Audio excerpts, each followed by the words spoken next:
Okay, we're going to get started here in just a second. Looks like we got some people starting to watch. Excellent. Let me turn some of this stuff off.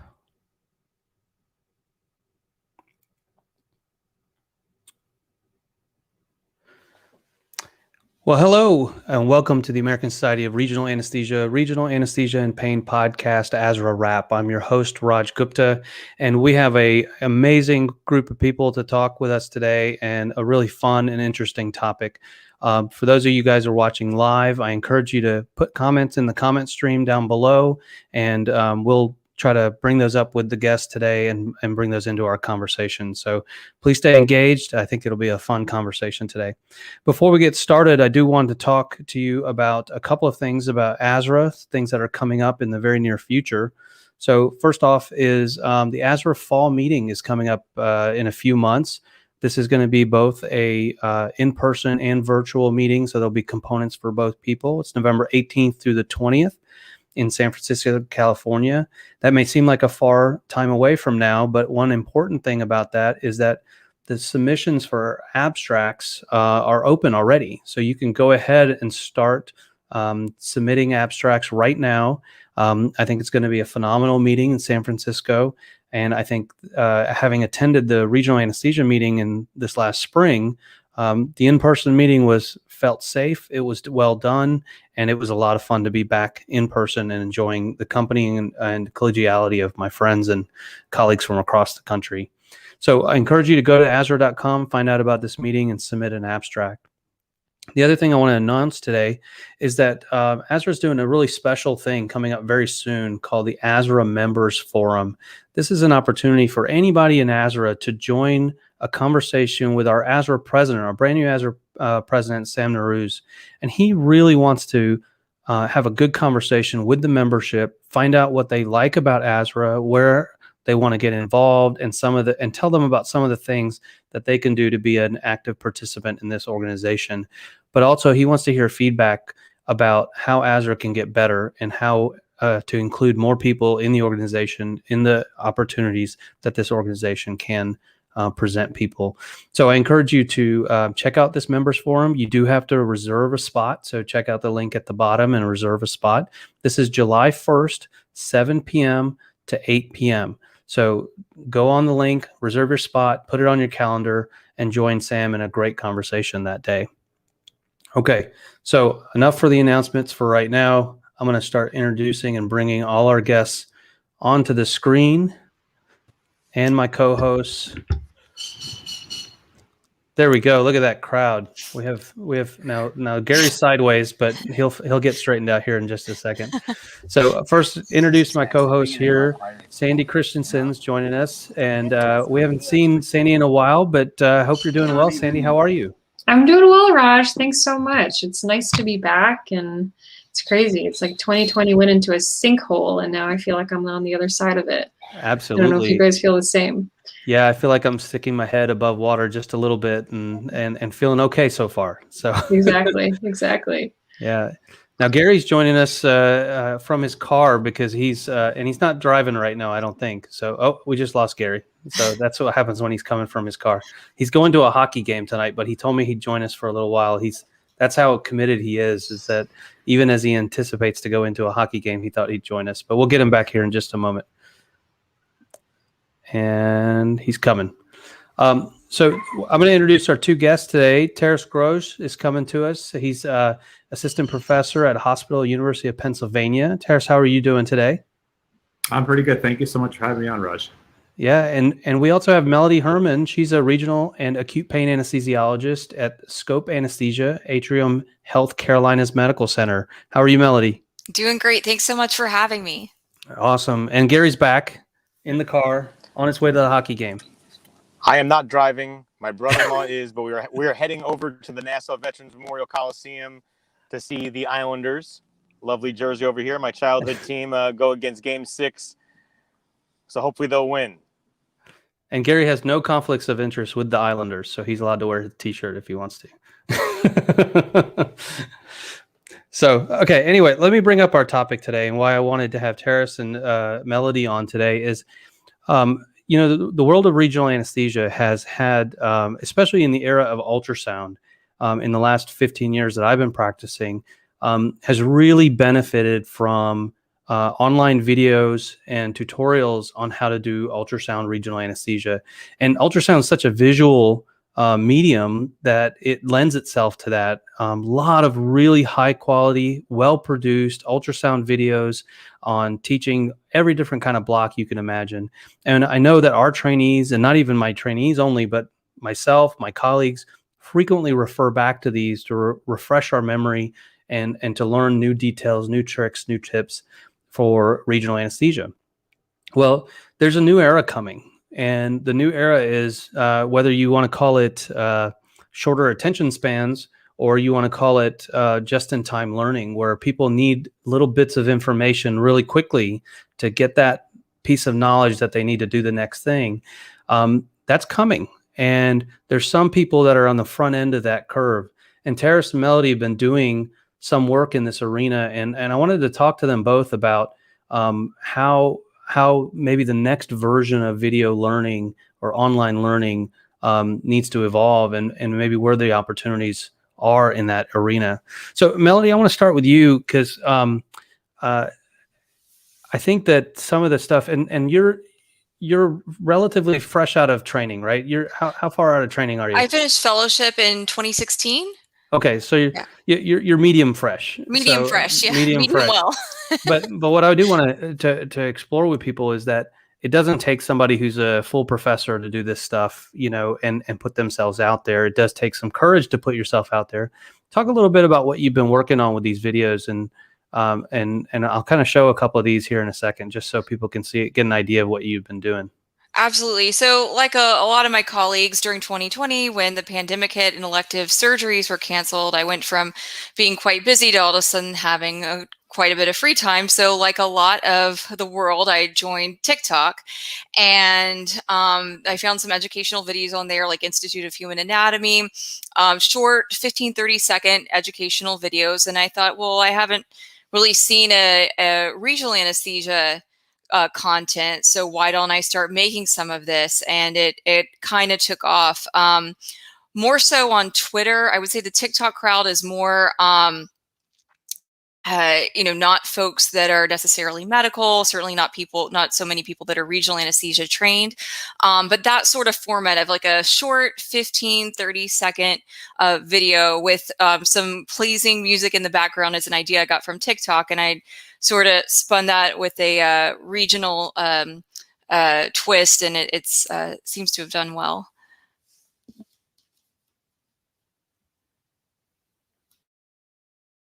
I think you're muted, Raj. I should never mute myself. Sorry, I apologize. So what kind of audience are you getting? What does it mean when you say that it was being received well? So there's sort of two different pathways. So I've got the Twitter audience, which is folks that are either anesthesiologists or have an interest in regional anesthesia, and they're able to refer back to these videos as kind of a guide when you're learning a new block, both online and in person. Like, I know I'm in private practice, and a lot of my colleagues have a strong interest in learning regional anesthesia, but we're also covering a lot of rooms. So for me, it's really helpful to say, hey, I'm going to do this block.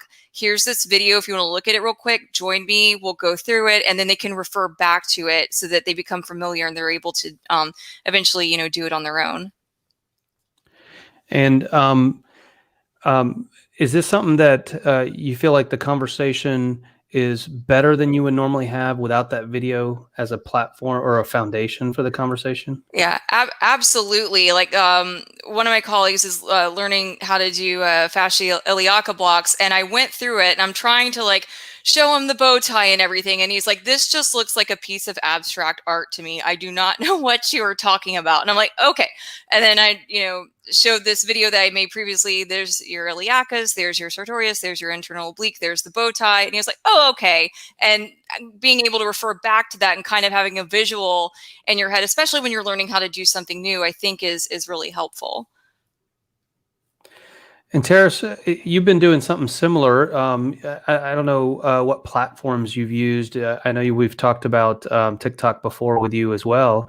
And what kind of experience are you finding with these short videos? So initially, we were trying to come up with an idea for patient education. We thought, what would be a good way to show patients what it's like to come to a hospital? What should they expect when they're having an anesthetic? What is a regional anesthetic? And the initial pickup, for in that regard, didn't really take off all the way. And then we started to watch. We saw this become actually an excellent way to teach our residents. So we would have CA2, CA3s coming back on the RAPS rotation, on our regional rotation at Penn, and they just need to brush up on some of their skills. And Melody had these awesome videos on TikTok, and I would refer the residents to them and say, hey, if you're forgetting how to do a super clap, or if you're forgetting which of the nerve roots you need to block, take a look at Dr. Herman's or her videos. So we started to the residents would frequently, when we were coming on service, I would send them the link, they would take a look at it, and it was a very, very excellent feedback. So I decided that, you know what, let's add on to this content, let's add some of our own. And using the videos that we used for patient education, we decided to do some of our own with some of the regional education topics as well. That's really cool. So for those of us who are kind of technology, or more so like Twitter naive, maybe I'll say social media naive, are these videos that you can save onto your phone, or is it that every time we want to access one of these videos, we log on to Twitter? Can you walk me through how that works? So on my end, I know, so through my website, I have them linked to Vimeo. I know I can save them. I'm not sure if others can. TikTok, you can save videos if the video gets 10,000 views or more, then TikTok enables a save feature. Otherwise, I think you just have to screen grab it. Same with Twitter. I think you just have to screen grab the video. And I'm not sure if they're able to be downloaded through Vimeo. I will look into that, and I'll enable mine to be downloaded if they aren't already, if that's a feature that I could add. I think if you have like Vimeo accounts, just like with YouTube accounts, I think you can kind of create a playlist, like save a playlist. And so it's not downloaded. You still need an internet connection to play it, but you have quick access. And so you can collect, videos from different people and different sources and create your quick list for accessing those kinds of videos. I think you can do that on Vimeo, but you do have to log in, create an account with them and all that kind of stuff. Terrace, have you found a different way that people like your trainees and stuff like that, they're keeping track of this stuff? One of the ways is just sharing the hyperlink to the website. But the other one, like Melody said, was literally using your iPhone or whatever smartphone you have and being able to do a screen record. And so that kind of gets around everything, just recording the entire screen. Yeah, but it doesn't give Melody credit for every time they watch it. I'm okay with that as long as I'm teaching somebody how to do a block. It's fine with me. No. How many? Oh, sorry, Raj. How no, many? Go ahead, Sandy. How many views have you guys had on these? Like, is it, in the hundreds? Is it in the thousands? Like, how widespread is this? Well, it varies depending on the video. I think to date, the most viewed one on Twitter was a QL video, a anterior quadratus lumborum block video I did a few months ago. It's sort of hard to get that information from TikTok. You do have views there. The TikTok crowd isn't so much interested in the technicality of how to do a block. I think my most viewed TikTok block video was actually a very basic sciatic nerve at the pop fossa video that just said, this is the largest nerve in your body. And people found that fascinating, but it wasn't really like how to do a block, but they love that part. You're getting the general audience that way. Exactly. Well, it goes to Terrace's point that there's still a patient education opportunity with some of these platforms that people, I mean, we joke around about anesthesiology as sort of a mysterious field of medicine that even the people on the other side of the curtain don't really know what we do. many times. So we can't imagine that our patients know what we do most of the time. And so there is still opportunity. I don't know how much you see interaction, either of you see interaction with non-medical people on these things. So it's very funny because before I actually had a TikTok account earlier on, before I started doing actually the regional education, it was the patient education one. And there was quite a bit of questions, and almost every day where I was fielding a question from a patient, like, what is this? How are you doing this? What should I expect when I come for a surgery? And my wife made me shut it down. She said, "Why are you on TikTok? It's like there's a bunch of teeny boppers on there jumping around in bathing suits. Please take this off." I said, "You're trying to be an it's influencer, Terrace. You might get a sponsorship with a cologne or something." Well, I was telling her, I said, "Listen, this is helping patients." And she looked on. She goes, I see 150 people have viewed this. Who are you influencing?" And so, and that shut it down for me. But what Melody said, you're right. It's the general population goes for keywords for largest nerve in the body. You won't be able to move your leg for 24 hours if you do this. Like, you have to target the language in order to grab people's attention. Whereas on Twitter, you have your community of regional anesthesiologists and students who are learning and would like to get more information, and you will get more, I guess, focused views on Twitter that way. I would agree with that. And I'll also add, there seems to be familiarity with OB anesthesia, especially epidurals. Any epidural content really just takes off on TikTok. And I think it's because patients don't, just in the nature of our field, they're talking with the surgeon beforehand, but they're meeting us day of, and it's really, in most situations, at the discretion of the surgeon whether the patient is offered a block. So many of them don't even know a block is an option beforehand. So one of my goals with the TikTok audience is to, say, hey, what an epidural is, this is a regional anesthesia technique that's a little bit different, but will give you pain control amongst other things. This is how we do it. And answering questions like, is it safe? How long does it last? Things like that. One of them was, I had a question, why don't we do this block usually when we're asleep?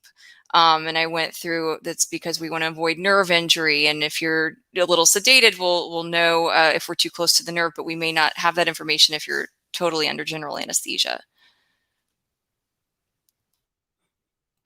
Yeah, it makes me wonder, Sandy, with some of the chronic pain stuff that you guys do, that I don't even know what the heck you guys do anymore, because it's evolved so much since I was learning about chronic pain procedures. I wonder if there's still an audience, especially in the chronic pain world, where there's so much craving for information that maybe we're not meeting people where they are and providing that information in the way they want to hear it.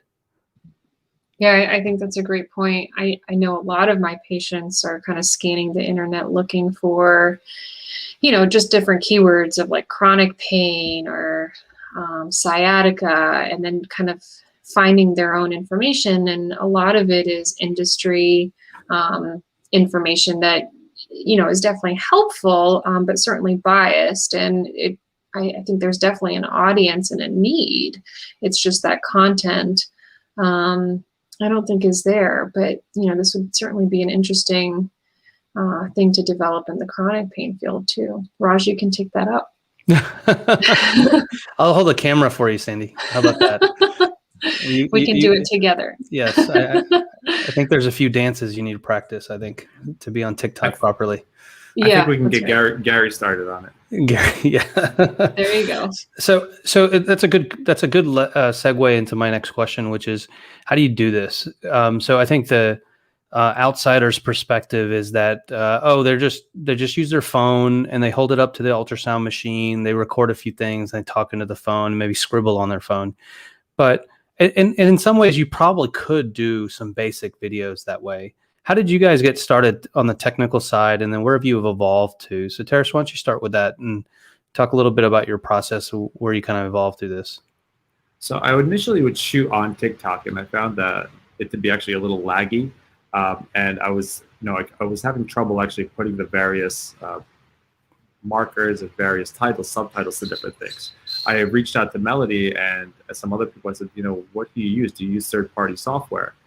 And then found a different program that allowed me actually to create the video, and then I would finally upload it to TikTok with kind of like a final version, which I found to be much easier because you didn't require a constant internet interface, and so that was much easier for me. Most of almost all the work I do, the same things we did for ASRA for the spring meeting. A lot of the videos we edited on the phones.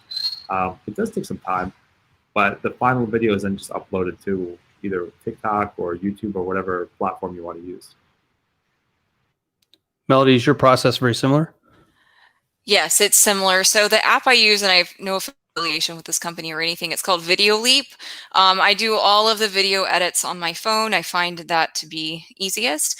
And it's actually really easy to use. I'm not a tech person. I self-taught myself how to do it and to link it to, different, I would save sounds from TikTok, like trending sounds, add them to the video, and do the editing, the overlays from there, and all keeping it in 15 to 30 seconds. Yeah, what are trending sounds? Tell me more. I'm not on TikTok as much anymore. I'm working quite a bit more than I was in summer 2020. But if you literally just scroll on there, you'll hear a sound. You're like, oh, I kind of like that. And then there's one, if something's going viral, like a sound is going viral, you hear that over and over. You're like, okay, if I maybe link this to the video, it'll get more views. So that's a trending sound. So I'm That is gonna awesome. Sandy, educate you because I got two teenage daughters, which is the only way I'm knowledgeable. My older daughter walks around the house doing TikTok dances, and she doesn't even have TikTok. I don't know where she's watching these things because they get populated everywhere. She just stands in random places, no music playing, nothing, just starts doing weird dances. So I'm learning through osmosis in our household.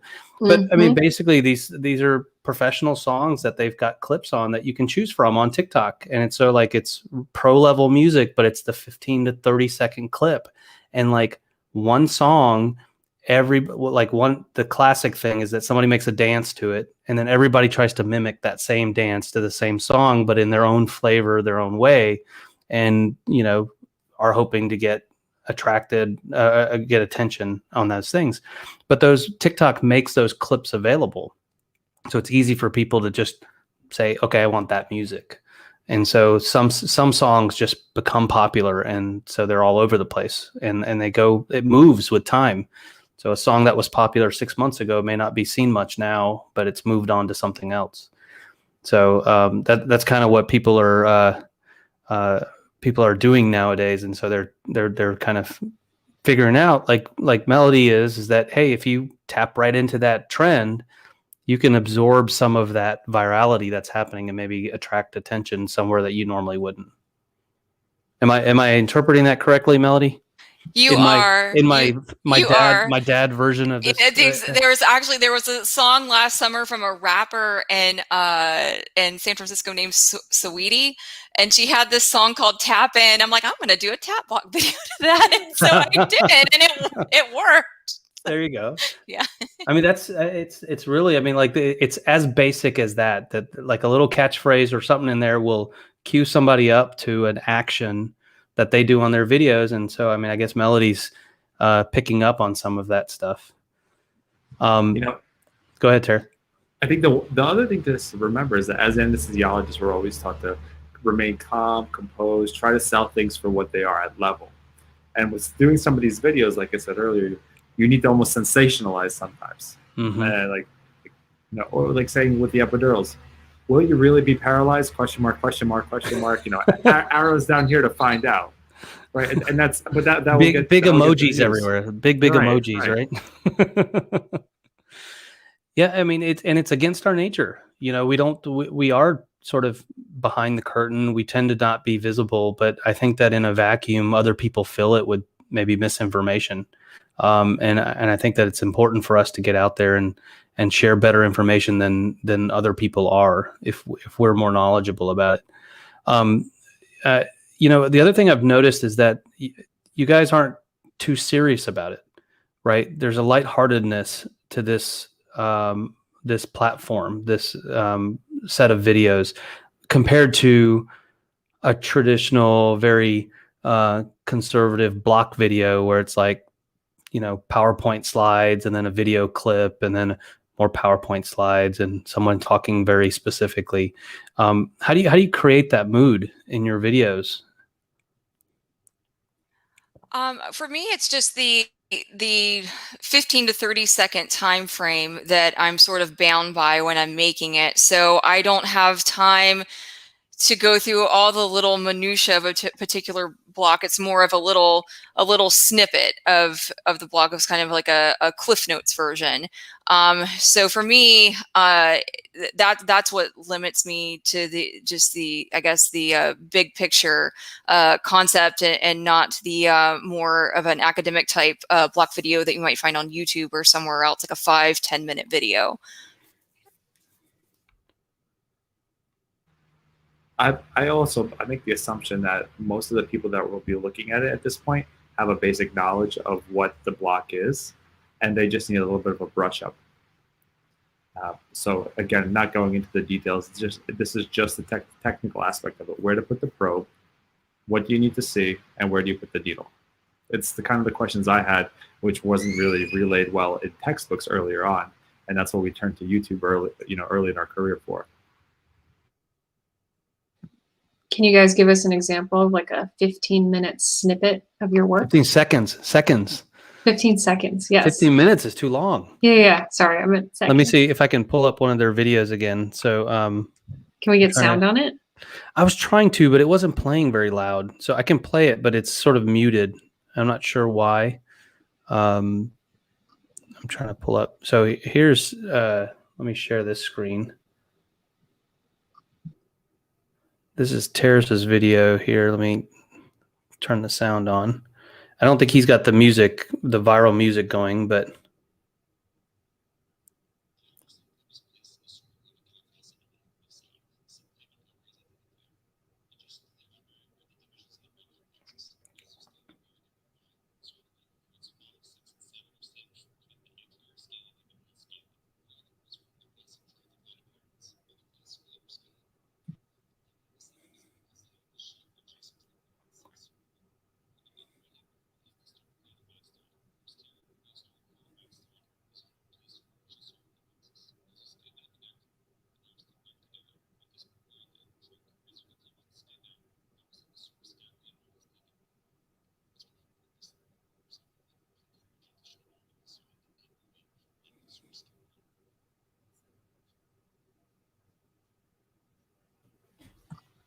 Very cool.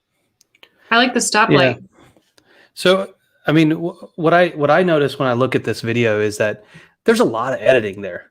I mean, you're cut, and then you're talking on top of it, and then you're putting labels and markers, and it's deceptive in that it may not seem like there's a lot of. It looks like a really quickly put together stuff, maybe some scribbled drawings, but actually there's a lot of thought and a lot of very careful, precise editing put in with good overlay of audio as well. I have one question for Melody. Do you do an entire 15-second video from start to finish, saying everything you say without stopping or pausing or without clipping? No, there's a lot of pausing, a lot of clipping, a lot of re-recording. I'll say something and I'll speak too closely into the microphone of my phone and it just sounds off, and so I'll re-record. It takes me to make a 15-second clip. It takes me at least an hour and a half, and that's on the minimum side, more like 2, even sometimes 3 hours. Yeah, so we got a great question from our buddy Amit Pawa here. I'm going to put it up on the screen. He said, "Hey guys, would you consider recording a tips and tricks video for how to make a great TikTok video?" So a how-to of, what you guys, so how do you compress that 2 hours of work into 30 seconds about the 2 hours of work? Absolutely. I'd be happy to do that. Yeah. I'm working on a, what was the one I'm working on? I'm working on a serratus plain block video. That's my next one that I'm working on. It's all recorded. It's all there. But I can get into the process of making that. It's not hard. It's not difficult to do. I mean, these 10-year-old, 12-year-olds are doing it on TikTok. It's not hard to do, but it does take a little bit of time. I'm going to show one of yours, Melody, and I hope the audio comes in at all here. This is the anterior QL block that you were talking about.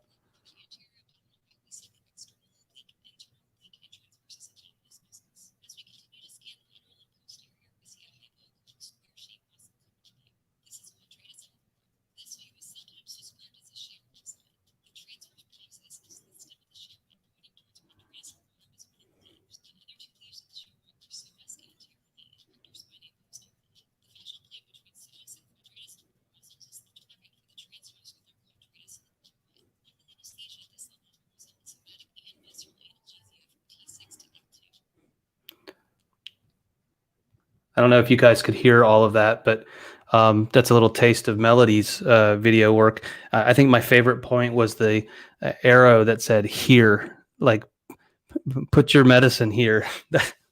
You're muted still, Melody. Yeah, and that was a request actually from the president of SOAP. She's at Columbia University, and I'm sector anesthesiologist. Ruth Lindell. Yeah, so she asked me. I had I'm hardly ever on Facebook, but there's an anesthesiologist mom group on Facebook, and we were talking about what we did in 2020, and I had mentioned that, and she said, "Oh, can you do a QL?" Anterior QL video for our OB patients, and I said absolutely, and then 3 months later, I finally finished it and then put it out there. So that's where that video came from. That's excellent. What's next with this? Where do you guys think that this needs to go? More people doing this, different kinds of material, different platforms. What's the right way forward? Guide us that are listening to you guys and learning from your experience. I think creating somewhere where we can actually collect a lot of the videos and have them available all at once, and so people can actually, look at the various videos together in one area and compare, contrast what they like, what they don't like, because one video may show some things that the other one may miss, and vice versa. But also need to make sure that it's actually fact checked. I was very fortunate that on Twitter, Gordon Lancelot, he looked at my video and said, you're pointing at the wrong thing there with your stoplight. You're highlighting, you're saying it's C5, 6, and 7. Your 6 is split. And then when I rescan myself, I said, oh my God, he's totally right. Yeah. So, making sure that people actually having good videos with good content and fact checked. Did Allie Warlick pay you to say that? Because that's exactly what I've been pitching to her to do for through our website committee at ASRA is the exact thing that you're talking about. Were you on that Were you on that call? I was trying to segue. It's like a peer review process for videos. I think it's a great idea. Absolutely. I had a similar experience with a Dr. Canal block video I posted, I think last fall, and it was actually the level of the femoral triangle. So I was quickly corrected with that. And as far as directions that this may go, I think it's a great way to get questions answered. So another anesthesiologist and I had a question about where is the posterior femoral cutaneous nerve. I have never looked for this nerve in my life. And so I was reading articles, looking at other scans. There was a dearth of information out there on scanning techniques. I found what I thought was it. I posted it to Twitter, and there was a lot of controversy about where is the nerve? Is this it? The chronic pain actually chimed in, I think, because you all are more familiar with the posterior femoral cutaneous nerve, or you're looking at it more for different chronic pain syndromes. And so so we finally got some input on where the nerve is, but we still, I think, Terrace, you're still scanning for it, and so am I. I haven't found it on my own scan yet. So I think it's a great way to get questions answered. I mean, it's so much easier to put it in video instead of words when you have a question about a particular part of ultrasound or sonoanatomy. Yeah, to answer your question, I've never blocked the posterior femoral cutaneous nerve. The lateral, sure, but not the posterior. And I would have no idea where to find it either. So if you do make a video, you let me know. Absolutely. It may be a mythical nerve that doesn't exist, and you're chasing that pot of gold at the end of that rainbow. But whoever gets there first gets to post their video and become viral on their posterior femoral cutaneous nerve block. This is going to be a joint effort, I think. Joint effort, right? Raj, has Azra thought about kind of taking some of these videos and kind of putting them through the peer review process and then posting them kind of on the Azra website? Yeah, so that's the teaser that Terrace was kind of leading onto. Is this is a work in progress, but I proposed the idea to Azra, and the website committee is kind of hacking through the details of it. But I think that we've long debated about Azra producing its own content, and it never quite seemed like the right thing to do because it felt like reinventing the wheel. And you also you actually create a barrier on your membership in their willingness to create new content. And so if Azra did something like that, people like Melody and Terrace might not feel the urge to create what they're creating. And so you lose that sort of innovation, that creativity. So instead, we're trying to figure out how Azra could be a collator of that information. So if Terrace makes a video on, he's got his interscaling block video, and Melody's got her interscaling block video, and Nysora has theirs, and Duke has theirs, and and then all of a sudden Sandy goes, I love TikTok and I'm making mine, and then you make yours.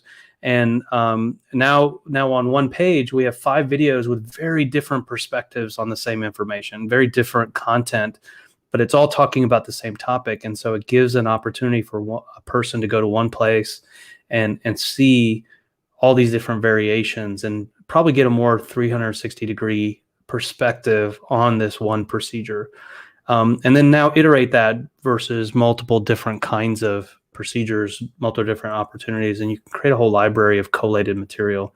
And then I think there's a value and potentially a peer review process in that as well, so that when you get to the page, you've got some sense of, you don't eliminate things necessarily from the content, but you kind of rank them of different quality or by different standards, so that the viewer has that information when they start. So there's a lot of nuance and detail still being worked out about how that would happen, but I think there's a need for it. And I think we're trying to get Azra to leverage its brand to be that source, that one-stop shop. Again, and not to take away from the stuff that people are creating, but actually to lead people towards it. So, to answer your earlier question, how do I keep track of this stuff? Well, if you only had one place to go, you could get to it all the time. And hopefully that's, and I honestly was not planning on discussing that today, but I think it's a natural consequence of disparate sources of information all over the internet. And I think to add to that, sometimes you don't know what you don't know. And so if you don't know that Melody or Terrace's video are out there, then you're missing out clearly. I mean, there's some good content and great music, apparently. I'm gonna check it out the moment we get off this call. Yeah. And I think that we want to encourage people to feel like, maybe I don't have 1,000 followers or 10,000 followers, but if I can get my video posted on this website that everybody goes to, maybe I can drive an audience towards my content. And I only made one video because it took me, instead of 2 hours, it took me 12 hours to make this one 30-second video. I don't have time to make 15 of them, but maybe that one video is damn good, right? And people can be directed that way. That's my hope. That's sort of the egalitarian kind of hope for some of this stuff. I think Terrace is about to fade out on us, so I think this is a good time to. Yeah, he said his battery's running low, so we're actually gonna wind down here. Any last thoughts, Terrace, before you kind of blip out on us? Oh, we may have already lost him. I want to say thank you so much. Sorry, it's literally every other word right now. That's okay. Yeah, we can still hear your. You can speak for a second if you want to have any last thoughts, because we can hear you.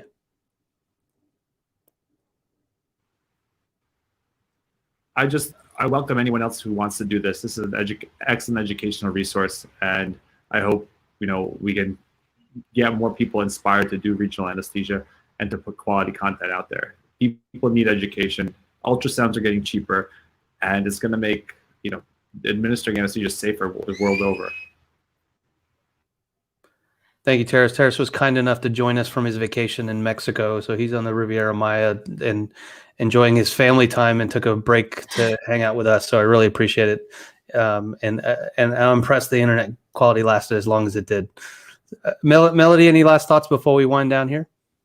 I think it's a great idea to have Azure as a forum for these videos. Again, like you said, not to take away from content creators, but have a forum where you can post and you can learn and people can see that 360 perspective. I think that's an awesome idea. Yeah, and if you guys want to find stuff that Terrace or Melody are making, they're on the screen at dr_tgro for Terrace and at anesthesia doc MD for Melody. That's their social media handles. You could probably find their content pretty quickly if you search for that. And Sandy, any last thoughts on this? I know this is almost seems like foreign territory to you, but I'm sure it's got some gears turning in your head. Yeah, absolutely. Now I need to find out if someone's doing this for chronic pain already. So I got my homework. Yeah, I mean, I think there's a huge opportunity in chronic pain. I feel like with regional, we're more talking to ourselves, but I feel like the potential audience in patients for chronic pain, again, filling a vacuum of information could be huge. Absolutely. Yeah. I mean, I know my patients would definitely be interested in something like this. Yeah. And as Terrace has said here, it is a rabbit hole and and you have to be careful. And I'm sure it takes a lot of time. And as our friend Chad Brummett would tell you, social media can be a little bit tricky for pain physicians because there are people out there in the world who have their own agendas, and they'll often use you as a launching pad to make their agenda known. And so, not to scare people off from it if someone's interested in doing it. It's just you have to go in with thick skin and very carefully because there are critics out there waiting to be critical. And regardless of the content you put out there. But I still think that this is a way to reach an audience that probably needs to hear some of this stuff. All right. Well, I want to thank all of you guys for joining us. I know Gary tried to join us, but I think in a moving vehicle, it was hard to maintain a decent internet connection. So we will definitely get Gary back on the next time. He made a valiant effort right before his hockey game. And I know Eric was going to join us too, but he said he's burnt out on work this week. So as we ask people more and more time into the evenings, I know that's hard to do, but I do appreciate all of you guys joining us. Terrace and Melody, you guys were wonderful. I'm so impressed with the work that you do.